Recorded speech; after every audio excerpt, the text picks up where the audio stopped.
This is Dr. Karen, and this is the Are They 18 Yet podcast, where I help parents raise independent, self-sufficient kids without sacrificing their own identity and sense of purpose. I'm here to share practical day-to-day solutions for raising kind, successful, well-adjusted human beings and actionable advice for supporting systemic changes so we can make this world a more inclusive, accepting place now and for future generations.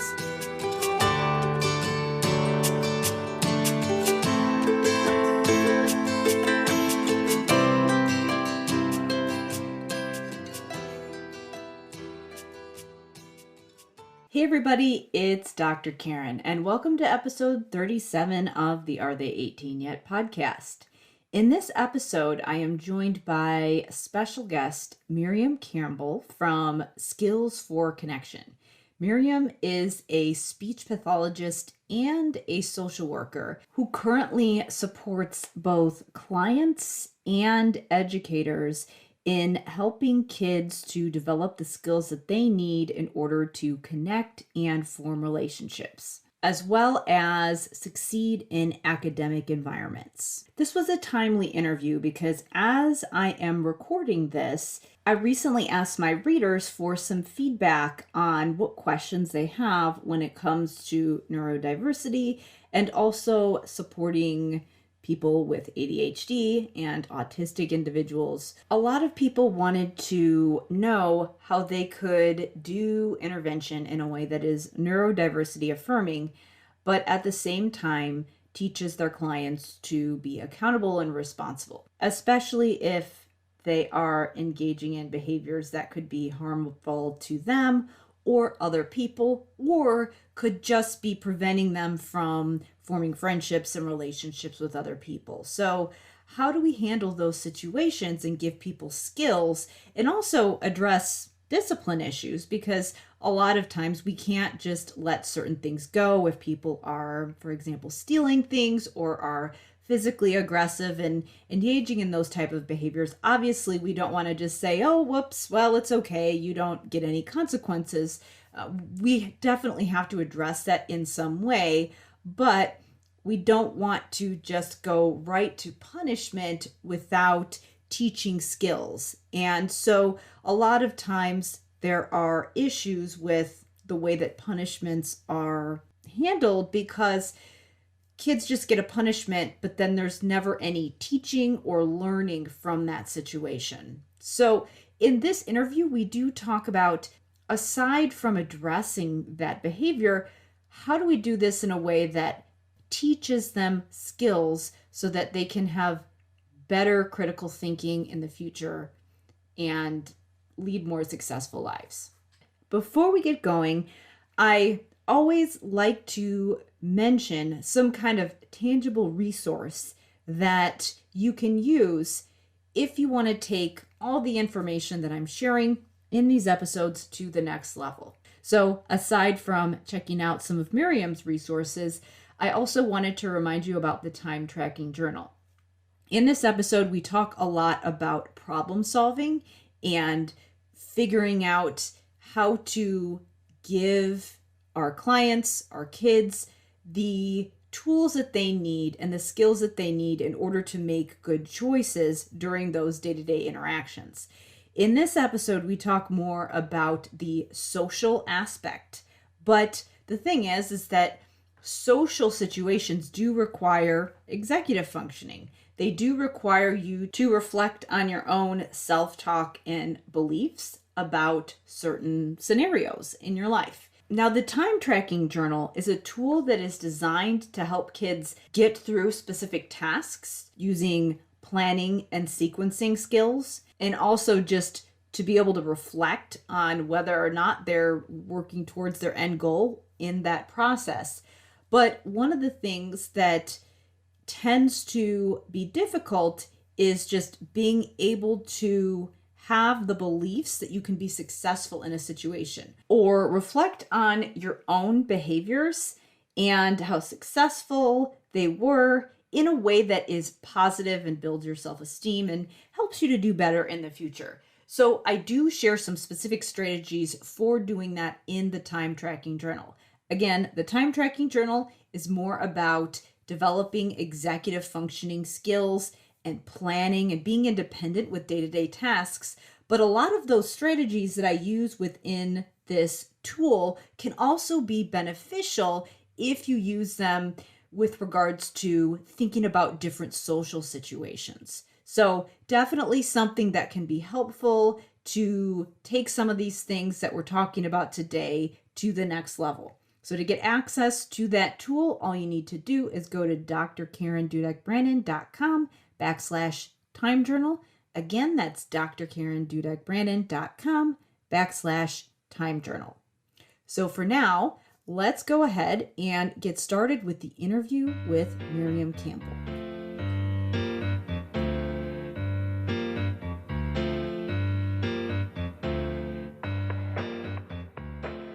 Today, I am joined by Miriam Campbell from Skills for Connection. So thank you so much for being here with me today.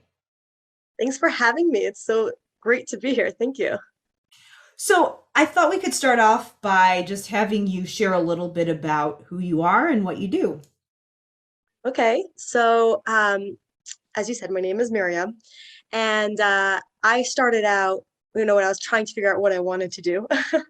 And I always knew that I wanted to help people with relationships and help people with, being able to be a self with all that, everything that means, all of our, good and ugly and everything in between, and be able to communicate who that self was to another person, and recognizing that that person has their own self with all their package, and be able to be in a relationship where two people connect. That was always my dream that I always wanted to do. So I looked into a bunch of different fields, and I actually shadowed like a fabulous speech language pathologist.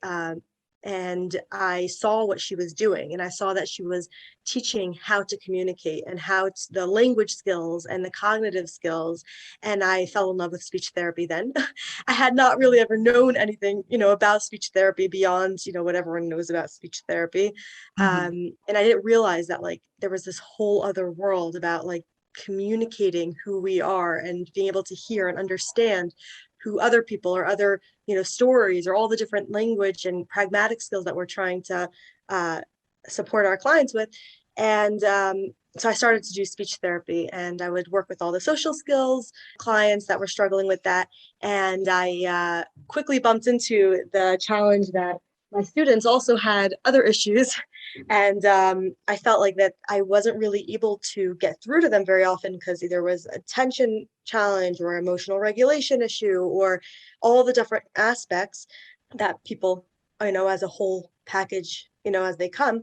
And I went back to school for social work, and I learned a lot about this other aspect. And I just came back to the table after, doing that schooling, and felt like, okay, now I have the cognitive, and I have the language, and I have the emotional piece. And then I bumped into my next problem, which was I saw that the skills, even if I could work on a skill with a student one-on-one, like they would not necessarily generalize it or understand why it was significant.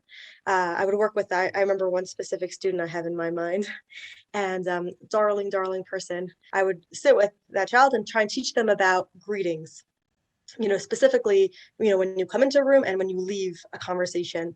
And we were doing great. We did our social stories, we did our acting it out, we did all the correct, checked all our boxes of how to be able to implement these skills and get it into our pathways and everything. And then when the session was over, I just got up and left. Totally just left the session without saying goodbye, which was what we were working on. And I started to realize that there was like other pieces that were missing here that we needed to really be able to be affecting, real helpful skills, that the student would be able to foster relationships, and people would be able to take them seriously, that people would be, see beyond all the other components that were coming to the table, and understand this person, hear them, and relate to them, that was sort of when I took a step back again. And I started trying to figure out, like, okay, what is it that our students need? And that they need the generalization, but they also need to be able to understand why they're doing these skills, and sort of have like a context for the value of these social skills. Like, why, leave me alone with this eye contact thing, leave me alone with this personal space, leave me alone with the topic maintenance, et cetera, all these different pragmatic skills that we often are teaching our students. And I sort of like took a step back and tried to frame things within the concept of connection, because that's really what it's about. It's not really about any of the isolated skills. What we hope for our students at the end isn't that they can maintain eye contact, it's that they can relate to another human being and connect to another human being different than themselves, understanding the other person's perspective, etc. All these things. And so then I started working in the classrooms, because I felt like if what I'm going to be teaching these students is going to be something that is about connection and about real life practical implementation of what they really need, I need to like see what it's like in their real life. And most of our students' real life is in the classroom and it is in the school environment. So when I went into the classroom as a teacher, I was hit with a lot of new information. What teachers are dealing with is like all of the speech component, all of the emotional component, plus all the academic component, plus all the logistical aspects, and just like maintenance, and just all these skills and tools. And aside from recognizing that, like, for me as a therapist, I had gone into my classrooms, I wanted to support generalization, and I would speak to the teacher and I would say, oh, try and do this and this and this with the student. This is what we're working on. This is the progress, which is all responsible and everything. I started to recognize like where the teachers were coming from, and recognize like, okay, this is why the progress and the generalization isn't really happening in the classroom, because the teachers are so overloaded already with what they already have and what's already on their table. So I really am very, very passionate about generalization being important. And I'm also very passionate about these skills being important. But then I start to recognize, like, if I really want to make this be something that can stick for our students and can really stick for our teachers, then it has to be palatable. It has to be something that our teachers can really do, and something that's consistent that we're doing in our therapy sessions that's also consistent with what our teachers are doing in the classrooms. So that was where Skills for Connection was born, was from that need. And I went into all my work and all my notes and everything, and I really tried to get to the heart of what it was that I was working on with these students.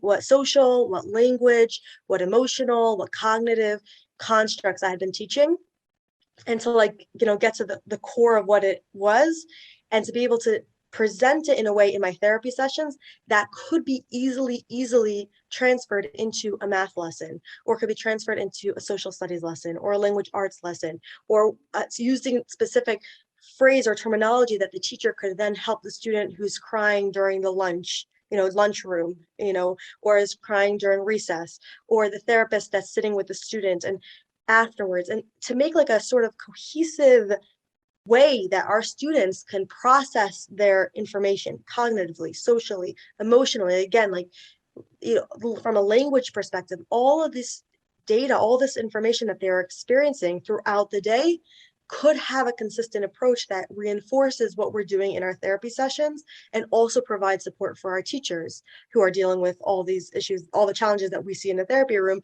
They are dealing with it along with 30 other kids. So basically it's an RTI model, what I've developed, like response to intervention, where the therapist becomes the person that supports the student in the one-to-one, and if they have group sessions, and be able to teach either during a push-in model, be able to do a classroom presentation, or provide professional development for the teachers in that school in a way that would be effective for the students and effective for the teachers. So that's really what Skills for Connection is, and that's pretty much how I got to where I'm at now. You're doing information or providing information that is relevant for direct therapy sessions, but really also figuring out how to transfer that into training the teacher, supporting the teacher so that it goes across the day. So are your clients are they therapists? Are they teachers who want support for their classroom? Are you working with students, or is it kind of a mix of all? Very good question. So I had been working privately in my practice, the bubble space, but now most of what I'm doing is therapist training. So I have like a therapist cohort that, it's a short thing that I sort of, my goal is to give therapists the tools that they can become their school liaison. And nowadays, social emotional learning is the thing. And I'm so grateful because that's actually what it is. Social emotional learning is about the social aspect and the emotional aspect, and how to figure out how to get it into our schools, into our classrooms. And that's like when you look at Castle's, how they evaluate these programs. The Mm-hmm. effective ones are the programs that are being integrated throughout the day, that the students are seeing it throughout the day. And that's really, what I see as, like, from a cognitive perspective. You can't, it goes hand in hand. You can't do the cognitive work without the emotional regulation being there, because there's not really much frontal lobe brain, blood flow to Right. speak to if there's not that emotional regulation. Mm-hmm. But you also, if you have a regulation but you don't actually know how to communicate or have skills, you need both pieces. Like, speech therapists, we know that that's why pragmatics is part of language. Like, that's how we use it. It's very central. Like, I don't need my students to, and not that I don't need them to, but it's very wonderful them to be able to conjugate, you know, words and everything, but they need to know how and when and where and why, and to use their language and use all their skills that they have. Yeah.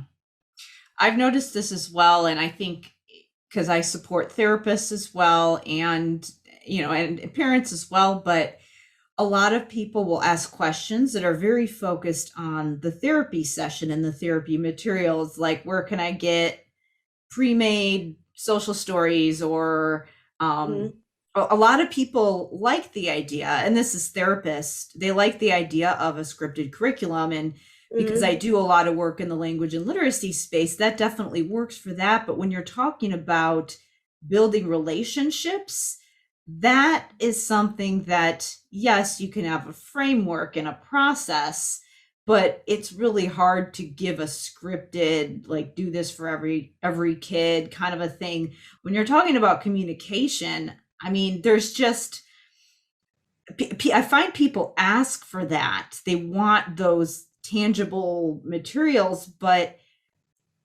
nothing, it ends up being so generic that it doesn't apply to anyone when you try to make pre-made stuff like that. Because how do you get, for example, if you're writing some kind of a, I don't know, a social narrative to help somebody understand a situation and understand how to problem solve and critically think during that situation, how are you possibly going to make it relevant to them and help them to build those connections if it's something that wasn't written with them in mind? And do you feel like there's more of an emphasis on the materials and the tangible tools rather than the understanding behind them? Yes, that is exactly like Karen. Like, I'm hearing you speak. I'm like, yes, yes. That's like exactly what I tell people all the time. Like, I feel like we're very much in agreement about this. That my, some things, like, I'll look at the existing social emotional learning programs or the social skills programs, and they'll have like these, say this, then ask this, and that's very Mm-hmm. helpful for somebody who doesn't understand it.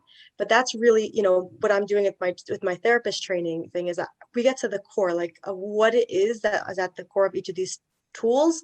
Because in order to be able to be adaptable and to be relevant to our students, for them to feel like, oh, I want to use this, I can use this is how I can use it, and like, see, like, actually immediately, integrate it into their lives, because generalization is what it's all about. Like, we don't really care if they can do it in isolation in the therapy session. It has to be able to be generalized.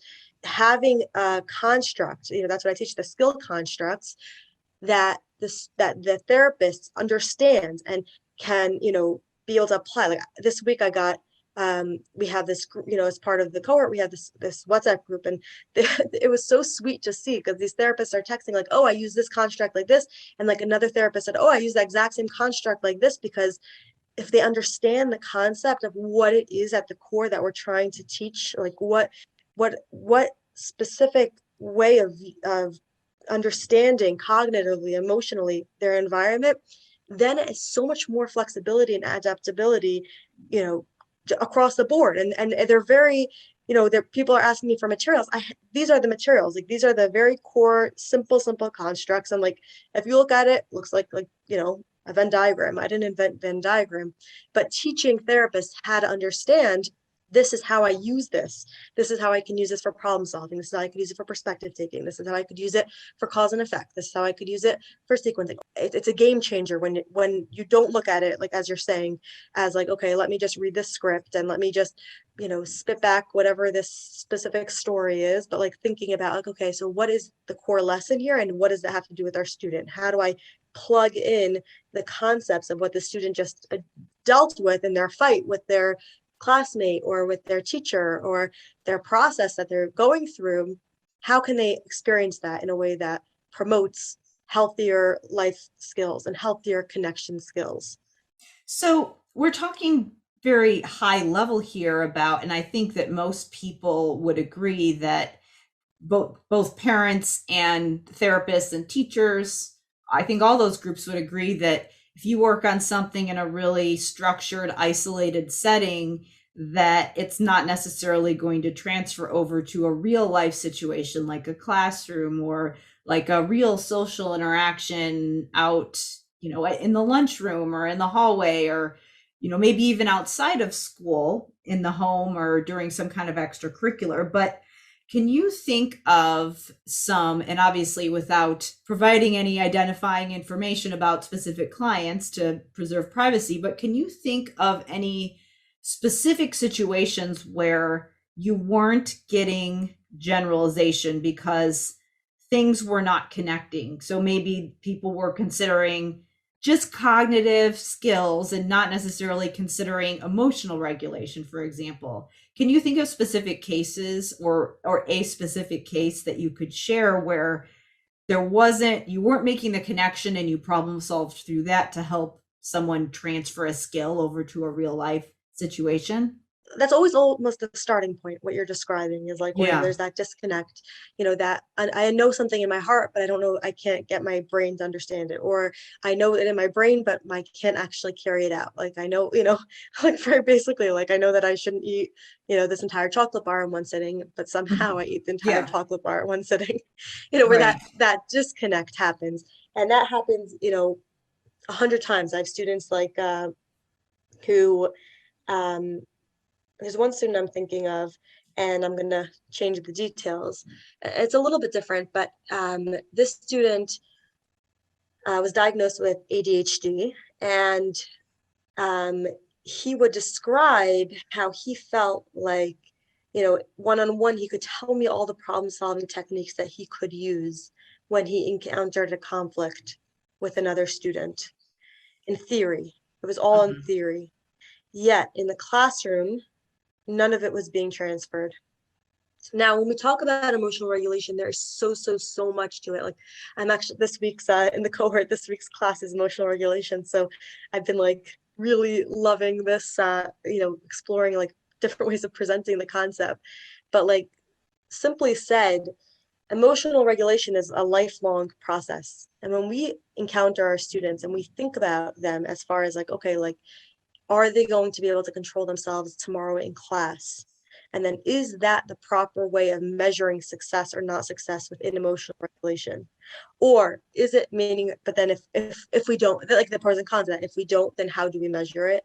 And if we do, then is that an effect, like is that an honest measurement? Like Mhm.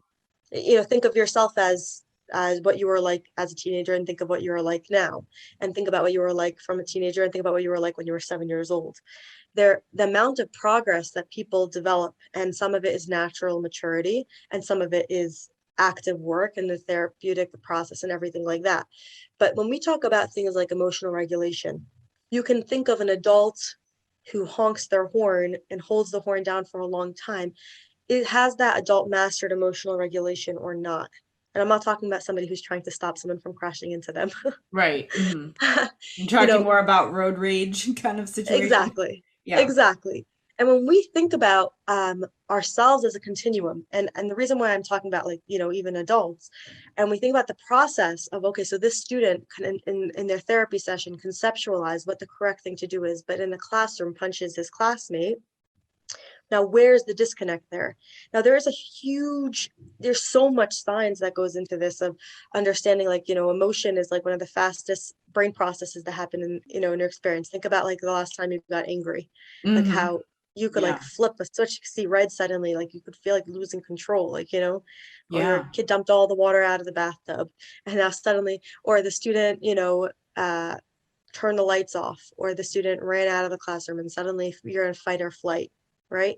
Now, when we think about our students and we think about them struggling with emotional regulation, we have to be extremely honest with ourselves and compassionate with ourselves to be able to support our students with emotional regulation. So when I'm encountering that student that is, goes from understanding in theory how to problem solve, that kid who went a little bit into his personal space and then got punched, that he punched him, understanding like, okay, so I've experienced anger. Now, what would help me if I was feeling in a place of anger? What could help me? When we see our students as people who are growing people, just like we see ourselves as that way, we see ourselves as good, Hmm. growing, we make mistakes, but we're growing people. When we interact with our students and we see them, that makes all the difference. That takes the shift from, this is a student who can't do this who can do this in a therapy session and can't do it out of the classroom in real life. That sort of, it flips it on its head, because then it becomes about process and it becomes about evolution. And then we can start thinking creatively. Okay, this isn't like a catastrophe. This is, okay, now how can this student grow in their emotional regulation? So all that was just to say that when we see our students as a process, as being in this part of this larger picture, where it's not like, okay, therapeutically I have to show my results to the insurance in this amount of space, and we can make it measurable, and we can figure out like terminology that would fit the insurance bill that we need to fit, and make sure that we're really doing something systematic and evidence-based and everything like that. But being able to see that process is, I find, the biggest change for students, because then when I'm in that mode of creativity, when I see them as people in process, as a therapist, I have the opportunity to start noticing their successes. When you're in creativity, you can notice with curiosity and openness. So then you're in that place where it's like, okay, here is this person that's developing this skill. Now, when I see them achieving this emotional regulation, how can I build that? Because that's what I want to do, strength-based. Where can I build what they have? Obviously, we're addressing the challenge, but how can we build on their strengths? But when we start celebrating whatever victory we have, that doesn't mean Pollyanna and pretend that the whole situation was wonderful. We could still, use a cause and effect, do a problem solving, do all these different exercises that helping them. But if we're going to really affect change, we have to build people. We have to support them and support connection, support their skills, like from where they're at.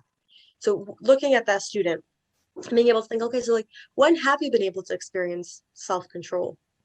And, he got to a point where he could tell me that when he was feeling anxious, his ADHD did not kick in.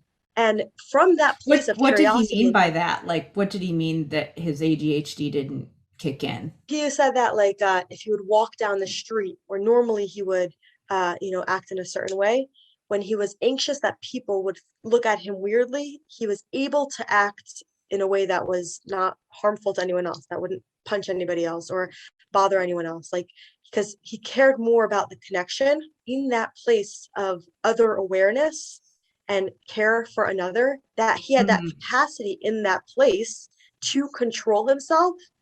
Then he saw, like, I'm a person that can actually make choices in my life. And even that strong emotional experience creates like an alternative way of experiencing emotion. And then there's all these emotional exercise, regulation exercises that you could do, where you have like all these tensing up and then relaxing, tensing up, Mhm. relaxing, where the body sort of practices getting into its motor behavior planning of how to regulate what from a place of tension, from a place of anger, or practicing breathing or mindfulness, or all these things that increase the amount of resilience and inner safety that we have. So when we go to fight or flight, we can maybe go there a little bit, with a little bit less frequency, or go Mhm. there maybe a little less intensely. And seeing that and celebrating those moments and seeing this as a process, that to me is like the biggest change that helps us get from a theory in the therapy session to real life. That paradigm shift where we see it as a process and we start being able to be curious and open to understanding what this, who it is, that either ourselves or the other person that we're working with, to understand where they're coming from, what their experience is, they suddenly have all these doors open to themselves. Like now the student understand, like, okay, I'm not a victim to my ADHD. What is happening in my body when I experience anxiety? Okay, so my heart is pounding, my palms are sweaty. Oh, that's the same experience I get when I'm excited. Oh, okay, so I can channel this. I could sort of become a master of this. And through these exercises where they can practice, all these research that shows that, people can use their test performance anxiety and actually perform better because it becomes about excitement and translating our own emotional experience. When we have that openness and that shift to process and that shift to curiosity, we've suddenly now opened doors for our clients and open doors to being able to make something that is isolated in the therapy session, to real life. That's like just from emotional regulation. It's not typically, that would be the emotional regulation component. That's not like typically what we do for the language aspects or the cognitive aspects, Yeah. but just I think that emotion it's its own world. Yeah, I mean, because when you think about you, if you are not in the parts of your brain that allow you to process language or critically think, how can you use any of the skills that you know or that you have already cognitively, language? I find it interesting that the student said, my ADHD didn't kick in. Do you think it's problematic, or is there a way that we could shift that thinking that he had about his ADHD, like me having ADHD is causing me to be quote bad? Is there a way that we could shift that for students so that they don't see it as like ADHD bad, not ADHD good, versus okay, this is a part of me, but it doesn't necessarily have to be good or bad? Or is, do you know what I'm saying? I like, is Yeah. there a way that we could shift that to not necessarily see that as something that is broken that needs to be fixed, but rather as something that is a difference that, again, could be beneficial in some situations, but not beneficial in others, type of thing? Yes, for sure, for sure. Any skill that people are dealing with, but that's something that we definitely do. Like as part of one of our mindfulness exercises, I go through with my students, and we identify all the different sensory input that they're experiencing at the time. And I have my whole skill construct that we go through, and as they're adding and adding and adding and adding and adding things, I usually will take the time and point out and be like, "Whoa, check out how amazing your body is, how much information it's able to collect." Now, my Mm-hmm. students with ADHD usually can get like probably almost double the amount of data that a student who does not have ADHD. They'll hear That's everything. Like interesting. they could hear like the air conditioning from the classroom next door or from upstairs, or somebody, they could figure out what sound is rolling on the ceiling above them. Like, oh, that was a suitcase, or that was like, they could hear everything. And being able Yeah. to point that out to them, when our therapists really are skilled with all these constructs, they're able to like use it fluidly, and then Mm-hmm. do the thing like, okay, so like, where, how, in what ways is this something that you will be amazing for you? Like, oh, when you're a parent and you want to try and you know take care of dinner and making a shopping list and watch your child and make sure that the FedEx guy at the store is there, and all these Yeah. different things that are happening, you'll be able to simultaneously keep track of that because you have that. Okay, and where are the places that it's challenging? Okay, so it's really hard when you have to sit in the classroom the whole time, or let's say you have to uh, organize which papers are you have to bring home for homework, and having the student be able to recognize, okay, these are strengths and these are weaknesses. And I don't mind calling them places of challenge, because for us to tell our student like, oh no, this is just a strength, A, Yeah. they won't believe us, and B, that's also not really validating for their experience because they are struggling. But Right. if they Mm-hmm. see it as something that like, oh, this is crippling, and they see themselves like, oh, the concept like, everyone should Like they're a understand me like victim. this. Right, exact. All the control is in everyone else's hands. That's victim mentality. That's not going to help support them in trying to develop the skills of their strengths, and also be able to develop skills for their areas that they have challenges. I'm thinking of one specific client that this student is, I think best employee in 60 stores as part of their company's chain. Best employee. They with their challenges are exactly what they need for the person to be able to perform extremely well in their environment, where they actually recently contacted me and said, like, I'm not really sure what to do, because I have to keep my headphones off in order to hear if I'm being paged, but the sound of all the devices in the building and the sound of the music playing in the background is driving me crazy. And then, like, okay, so how do you want to deal with this? Let's see the strength in what you've been able to accomplish. And now how are you going to address the challenges? And like, that really in my mind is a skill for connection. Like, how do we find the strengths in ourselves and in others and connect to that and learn how to address ourselves with our challenges, because we were born with them and we were born to have them. That's what grows us, Mm-hmm. and being able to work that dynamic and helping our students see themselves not as victims to any diagnosis or to any challenge, but to be able to both celebrate and work through the challenge while keeping our sense of, okay, this is mine to take care of. It's not anyone else's they have to see me in this certain way, but I can take responsibility for what I was given and who I choose to be with all of that I was given. That's sort of how I would answer that. Mm-hmm. Let me ask this, because this kind of goes along with what you were saying about taking responsibility rather than seeing yourself as a victim, but at the same time acknowledging what situations might be challenging for you based on the way you are wired neurologically. Mm-hmm. How do you teach both your clients and the teachers and therapists that you're working with to help people to, I guess, affirm their neurological profile, meaning that, we don't want to necessarily just teach people to have to fit into a certain environment if it just doesn't work well for them. So for that specific example, it was, for your client, it was very noisy. A lot of people who might be neurotypical would be okay in that environment, but in that situation, it just didn't work for them. Or, for example, someone who has ADHD, well, yes, we expect most kids to be able to sit still in their desks, but for them, that situation is extremely dysregulating to them, and they're not able to listen and focus if they have to just sit in a chair without moving. So, how do we acknowledge those things and accommodate those things, but at the same time help clients to advocate for themselves, but also take responsibility? Because again, like you said, we don't want them to be engaging in behaviors that are harmful to themselves or other people. How do you find that balance? In my mind, it gets down to connection. It comes down to when we engage with ourselves and we look at our own selves. When I tell my therapist this, and I tell my teachers this, and I tell my parents this that I'm working with. And we look at inside our own selves with honesty and integrity, and we know we have our strengths and we know we have our weaknesses.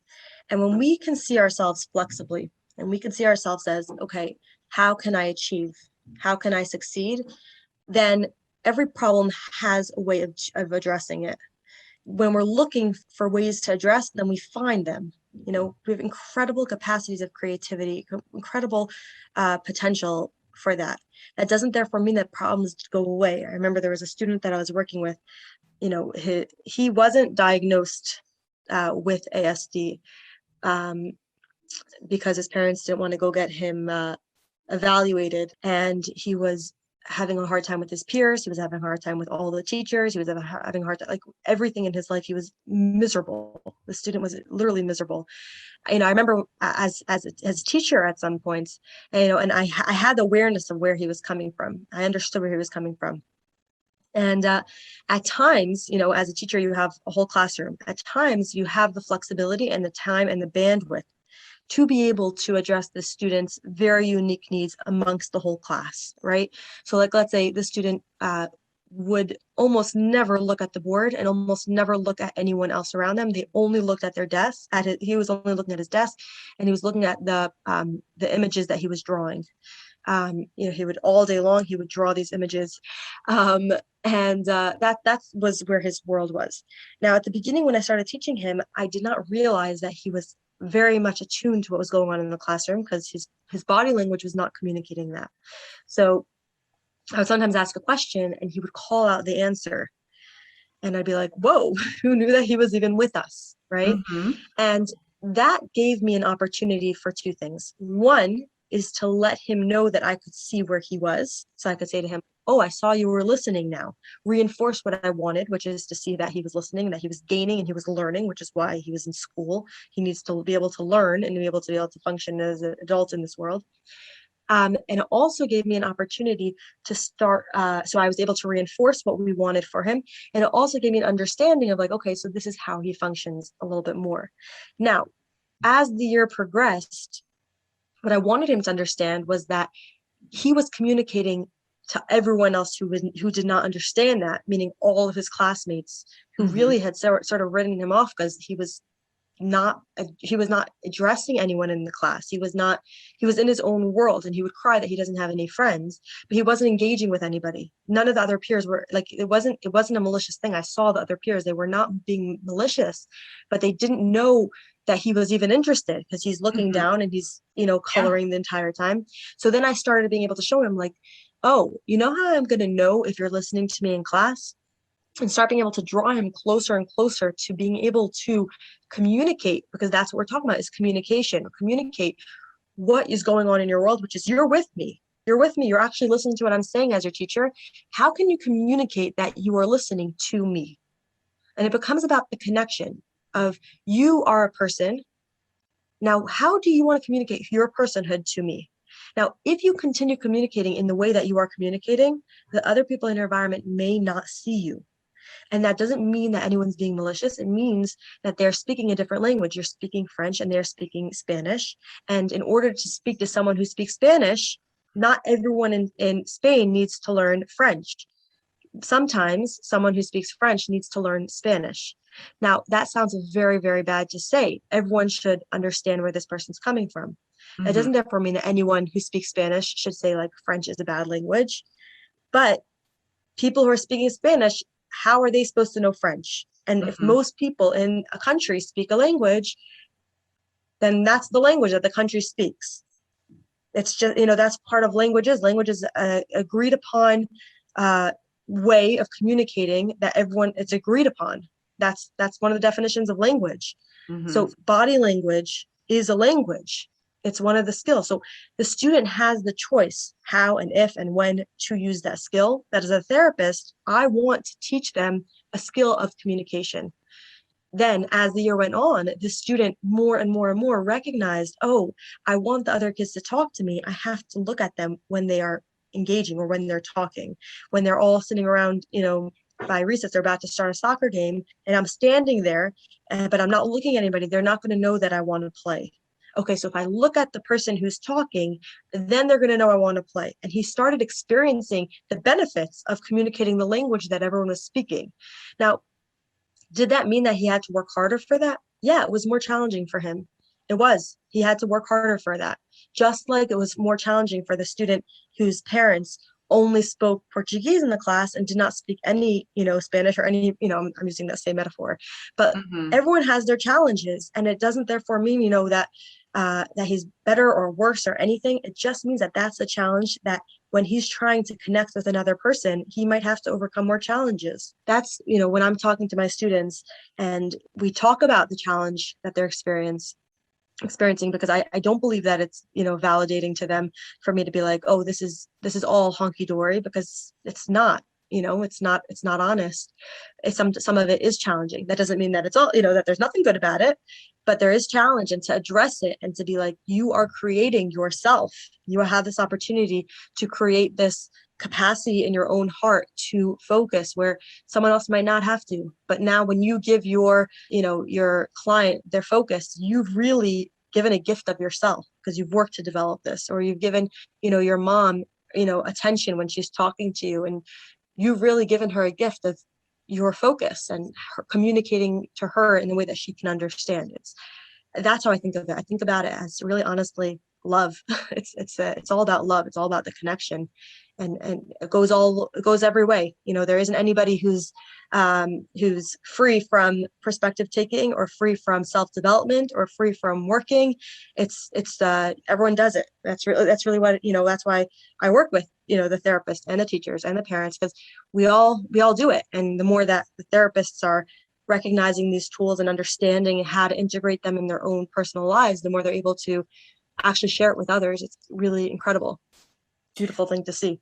I think the analogy of different languages can be helpful, because then it sounds more like there's not this is right and this is wrong. And I think that that is the problem that I see with a lot of the way that interventions are done for people who are working on these types of skills. It's kind of this black and white, this is the way we do it and this is the way you're supposed to do it, or people will think you're weird, versus these are the things and this is how you're coming across to someone and this is how you're being interpreted, and it's a choice. Well, you don't have to do anything. Like, that student could have chosen to continue that behavior, but know that other people might be confused by it because they're not perceiving it in the same way. I think that how might other people interpret this can be helpful, because then it really puts the ball in their court and they can make a choice, versus, like a lot of times the way that I see it being done is, oh, you're going to be punished if you don't do this thing. Well, no, but this way you can choose, because you're picking something if it's important to you, versus somebody else is imposing it on you and telling you have to act a certain way. That's honestly because I don't think that as far as social situations, always felt super awkward. I still feel super awkward in a lot of social situations. And sometimes I'm like, you know what? I just don't feel like it right now. But in other situations, if I think, oh, you know what, I'm going to act in a certain way because I care about how other people are feeling, or I have a specific goal and I know that if I act this way, I'm not going to be able to achieve that goal that's important to me, versus if I come across in this way, I will be able to accomplish it. And that, since that's important to me, I'm going to choose this behavior versus this other behavior. It's not a matter of, I think the biggest problem is when people are just, the only thing they're worried about is people will think you're weird if you do that. Because to me, that's not it's not coming from a very empowering place. But when it's, this is how this behavior might be interpreted, and this is what the other person might think and feel, you're coming from that connection piece and thinking about how you're feeling, but also thinking about how they're feeling. And I think that one of the most powerful ways to help someone be, accommodating to you, is to try to understand where they're coming from. Yeah, and that's really the thing that I think about a lot when I'm doing any type of therapeutic technique, with clients who stutter, or clients who, even the one with ADHD, like recognizing that we are all making choices. There's always going to be ramification to our choice, to do it so that no one hates us, maybe that's people pleasing, or to do it because of connection. And I want to connect with somebody else. They won't be able to see me if I'm doing this very distracting thing. They're not going to be able to see who I am. I want to connect. My goal is connection, and to choose again and again, even in our own personal relationships. Okay, yeah. So I could bring up that fight again, or I could choose connection in this moment. I could choose to, what am I going to do within this exact space? Who do I want to be? Who do I want to show up as? Who do I want to, how can I connect better? And that's really, I feel like, if we can measure what success is in our therapy sessions, again, it's a process. But if we think about, as therapists, how did I foster connection today? How did I develop skills for connection within my clients? How did I develop connection with my client? How did I help my client, connect to their parents, connect to their classmates, connect to their teachers better, connect to their academics better, understand their world, be able to relate and process what's going on in themselves and going on in, in their environment. Like that is an incredible accomplishment. I think when you focus on that connection piece, it does help to prioritize a little bit, like what's really my intention here? Is it to control someone's behavior, or is it to give them choices that they can use to build better relationships? What we do for our clients is we provide tools for them, again, as you said, to choose. We want them to choose. We want to give people choices. We want to give them Mhm. opportunities. We're trying to open doors, have opportunities to connect, have understanding and compassion, and self-development. Self-development is, a human's greatest accomplishment, is the capacity that we can develop ourselves and become bigger and better people, and go through challenges voluntarily. Like, how often would you see like another be able to reach beyond who they are and do something kind for another? A human being can do that. We could say, I'm going to go through a little bit of discomfort, a little bit of, saying things in a way that's not so comfortable because my spouse, it's easier for them to hear it. That word is triggering for them. And I can say it differently because I care and I love, and I can be bigger and expand myself because I want to be a bigger person and I want to be a compassionate person. Can you share, where can people find out more about you and what you do? So I have a website, skillsforconnection.com, or you could email me, Miriam at skillsforconnection.com. And I have cohorts that start pretty often, but as we go along, they do become more expensive. So it's worth registering now before you wait and the prices go up. Yeah. Um, and we do, I also do professional development if, let's say, you feel like your school could use that for the teachers or for the parents, and being able to really create this environment where connection and developing everything in our environment towards that goal. Our academics can start process through that way, and our language and our socializations and our emotional processes can all be through that lens. So yeah, I have free demo. If you want to check that out, you can email me for that. Mhm. And yeah, I look forward to hearing from you guys. Yeah, well, thank you. And I will include all of that contact information in the show notes on my website so that people can Thank you. connect with you. Well, thank you again for being here with me today. Thank you, Karen. It's really, really an honor. Thank you for having me.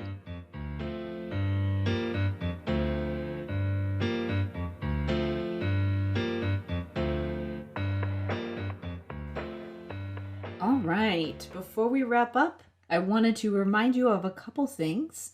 Number one, the time tracking journal, if you want a tool to help guide you through some of the things that we were talking about today, such as discussing the pros and cons of a situation and really reflecting on behavior. I share some tools and strategies that you can use to do that in the time tracking journal. Specifically, the goal of this strategy is to help your kids be more independent with day-to-day tasks that require them to sequence multiple steps. But you can also use some of these strategies just to reflect on different social situations and different interactions they have with other people as well. So to get access to that tool, all you need to do is go to drkarendudek-brannan.com/time journal. Again, that's drkarendudek-brannan.com/time journal. Secondly, I wanted to remind you to check out the show notes on my website. Again, drkarendudek-brannan.com, and you'll be able to go to the specific episode link with episode 37 and find out all the information about how to connect with Miriam. So please check that out if you want to learn more about what she does and how to implement some of the strategies that we discussed in the episode today. And then finally, remember that it helps us out so much if you leave us a 5-star rating and review, or share this episode with anyone you think would benefit from this information. For now, we'll wrap up. Thank you so much for listening. I'll see you in episode 38.